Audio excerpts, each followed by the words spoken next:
So as we were saying, paraphrasing comes handy mainly at step number 6, which is taking notes.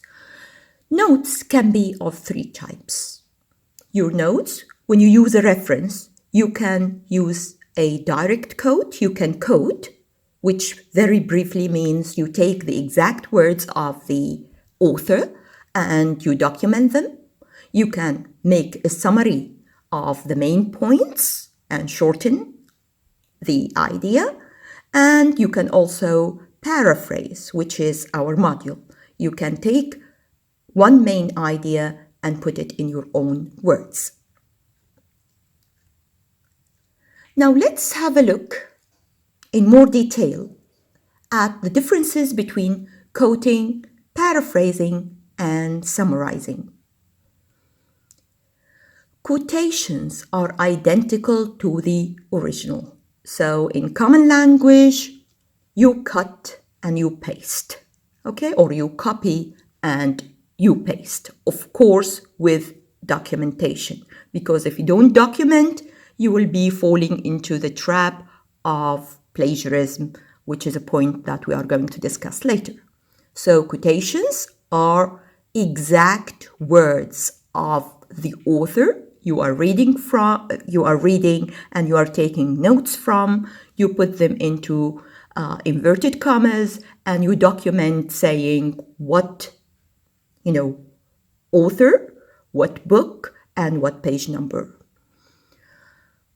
As for paraphrasing, it is putting a passage from source material into your own words.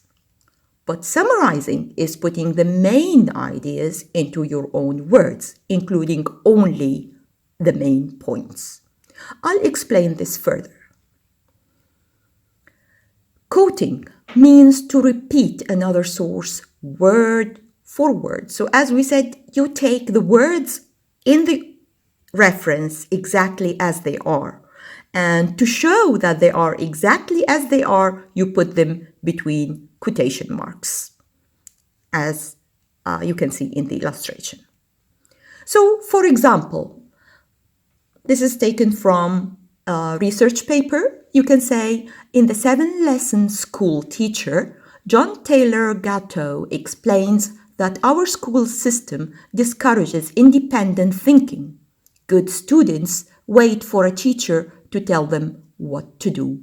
What part have we quoted? The part starting from good students, and you can see the quotation marks here, and you close them there. And as we have mentioned the name of the author, we only need the page number here, followed by a follow stop. Of course, there are different styles of documentation. There is the MLA, there is the APA, and there is the Chicago School, mainly these 3 types of documentation, but they are, not the main point to be mentioned here. So this is the exact quote or quotation. So this is one way of taking notes. You read a reference, you take the exact words of the author, you put them between inverted commas to show that they are not your words. It is not, what you have written. It is what someone else has written. And you document. Now, let's move to explaining paraphrasing in some detail since it is our module. Paraphrasing is a tool that allows a writer to make use of the words of another author in such a manner that the text is changed, but the meaning that is intended to be conveyed remains the same. Same idea or ideas, same meaning, but different words.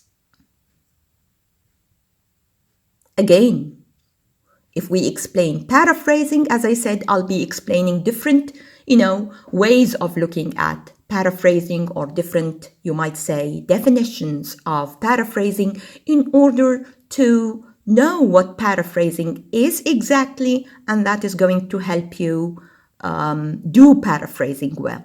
So if you know that paraphrasing is often defined as putting a passage from an author into your own words, and I'm sure you have heard this phrase so often, put it in your own words. This is paraphrasing. The idea belongs to someone else, but the language is yours. You take the idea, you rephrase that idea, putting it in your own words. So, since you have heard that phrase so often, do you really know what it means? What do we mean by our or your own words? Paraphrase is used to express a statement differently. This is another way of looking at putting it in your own words. That is, stating it, writing it in a different language than that of the original author. So let's take a very simple example on the sentence level in order to clarify how you can express someone else's idea in your own words. If, as simple as this, you come across the sentence that someone else has written, I like apples. Can you put that in your own words? There are so many different ways of saying the same idea, depending on your language ability, the richness of your vocabulary, your grasp of English grammar, and definitely your background.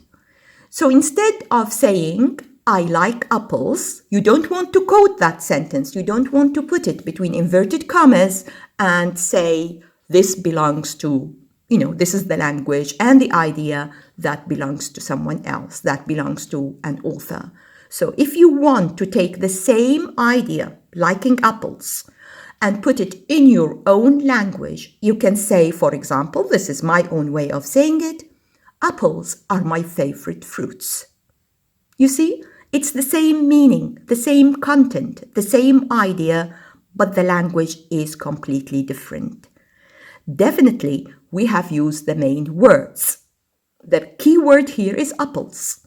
And liking, I have expressed it in a different way by saying it is my favorite. You see? So instead of saying I like apples, you can rephrase it or express it differently or put it in your own words by saying apples are my favorite fruits.